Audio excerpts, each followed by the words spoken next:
let's take a look at this problem right here. An executive committee consists of 11 members, 6 men, 5 women. 4 members are selected at random to attend a meeting in Hawaii. The names are drawn from a hat. What is the probability that all 4 selected are men? Okay. Let's look at this particular problem here. Now, there are 11 members and 6 of them are men, so the probability of drawing the first man, there's 6 men, so it'll be 6 over a total of 11. Then the probability of drawing the second man is going to drop, because now, this time, instead of 6 men, you're going to have 5 men to choose from out of 10. So it'll be 5 over 10, which is, of course, 1/2. Then the probability of drawing the third man out of a hat. Now there are 4 men to choose from out of 9. So it'll be 4 out of 9. And then the probability of selecting a 4th man. This time, that you only have like 3 men out of 8. So it'll be 3 over 8. And then from here, we just go ahead and multiply each one of those 4 probabilities together.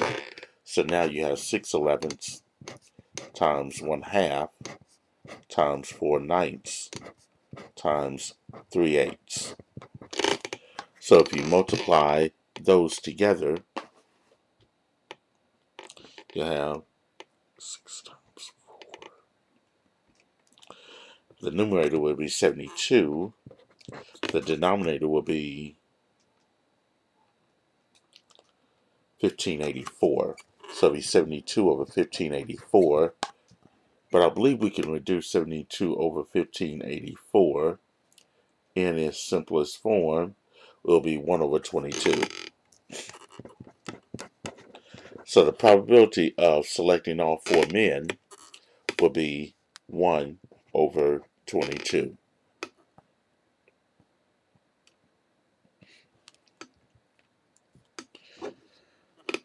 Okay. Alright, the next problem looks like this.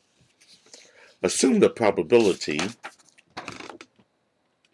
is 1/2 that a child born is a girl. If the family has 3 children, what is the probability that they have exactly 1 girl and at most 2 girls? So that's part A and part B. Look at part A. Let's find the probability of getting exactly 1 girl. Okay.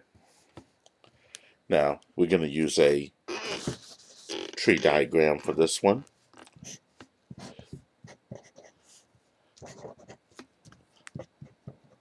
So the first child could be a boy or a girl, and their probability is going to be 1/2. Then the second child could be a boy or a girl, and still the probability is going to be 1/2.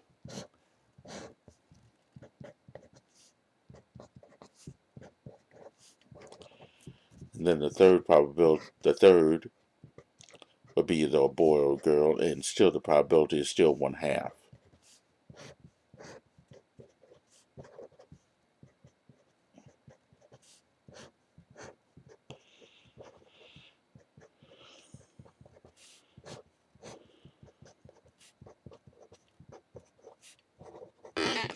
Okay. Alright, and the outcome is this. You got 3 boys, and then a boy, boy, girl, and then boy, girl, boy, then boy, girl, girl, then girl, boy, boy, then girl, boy, girl, then girl, girl, boy, and then finally girl, all 3 girls. And then part A, you want to find out the probability of getting exactly 1 girl. So here we want to look at the outcomes where you have exactly 1 girl. That's this outcome, this outcome, this outcome. And the probabilities for each one of those, if you do 1/2 times 1/2 times 1/2, you're going to get 1/8, which is the same for all of these outcomes. Because the probability is is 1/2 for either a boy or a girl. Okay, now let's add those probabilities together. That's this one, which is 1/8, plus 1/8, plus 1/8. I'm just adding the probabilities that I have checked off where you have exactly one girl. So 1/8 plus 1/8 plus 1/8 would give you 3/8. So the probability of getting exactly one girl would be 3/8. Alright, part B is the probability of getting at most 2 girls. So now back to this tree diagram here, we can see at most 2 girls, either 2 girls, 1 girl, or no girls. And in asterisk, I'm going to select this one, this one, this one, this one, this one, this one, and this one. So I'm selecting all of these except the last one because it says at most 2 girls. That's the most that this family can have for girls. So it's 7 of them. Each one of them has a probability of 1/8. So the probability of getting at most 2 girls would just simply be 7/8.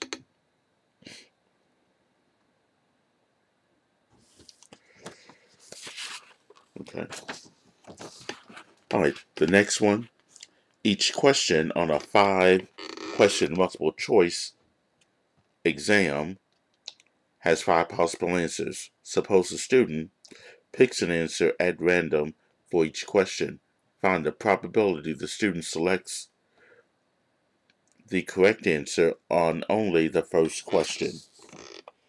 Okay, so here on the first question, the probability of getting that answer correct will only be 1 out of 5. Reason for that is that there are 5 possible answers and only one of them is the correct answer. So on the first question, this probability is going to be 1/5. On the remaining 4, it's going to be 4/5 because there are 4 wrong answers. And we're only looking at the probability that the person would get the first question correct. The remaining questions are going to be wrong answers. So there'll be 1/5 times. The second question will be 4/5. Third question is also 4/5. The fourth question, 4/5. And the fifth question, 4/5. So now you got 1/5 times 4/5 times 4/5 times 4/5 times 4/5, which will be 256 over 3125, which represents the probability of getting only the first question answered correctly. So 256 out of 3125.